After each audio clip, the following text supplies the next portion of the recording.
మామిడి పళ్ళ రుచులే కాదు, కపిల్ వారి 30 సంవత్సరాల నాణ్యత మరియు నమ్మకం.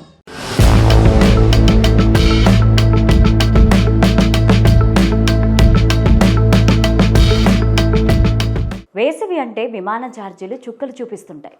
ముఖ్యంగా భారత్ నుంచి అమెరికాకు వెళ్లే ప్రయాణికులకు ఇది సర్వసాధారణమైన అనుభవమే. కానీ ఈసారి మాత్రం విరుద్ధమైన దృశ్యం కనిపిస్తోంది. అనూహ్యంగా వేసవి సీజన్లో అమెరికా టికెట్ ధరలు తగ్గుముఖం పట్టడం ఆశ్చర్యాన్ని కలిగిస్తోంది. ముఖ్యంగా ముంబై నుంచి బయలుదేరే విమానాల్లో ఈ తగ్గుదల క్లియర్గా కనిపిస్తోంది.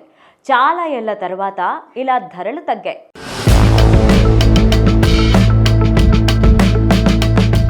ప్రయాణానికి ముందస్తుగా టికెట్ బుకింగ్ చేస్తే ధరలు మరింత తగ్గుతున్నాయి. మే మధ్యలో ముంబై నుంచి న్యూయార్క్కు వన్ వే టికెట్ కేవలం 37,000కే లభిస్తోంది.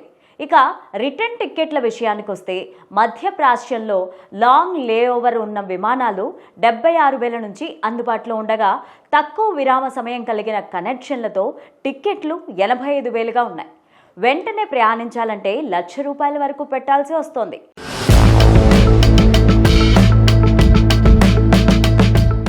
ఈ ఏడాది ఏప్రిల్ నుంచి జూన్ మధ్యకాలంలో ముంబై, ఢిల్లీ నుంచి అమెరికా ప్రధాన నగరాలకు టికెట్ ధరలు సగటున 5 నుంచి 8% తగ్గాయి. గత ఏడాది 1,20,000 వరకు ఉండే టికెట్ ధరలు ఈసారి 1,15,000కు పడిపోయాయి. ముఖ్యంగా San Francisco, New York, Los Angeles వంటి నగరాలకు ఇది వర్తిస్తోంది.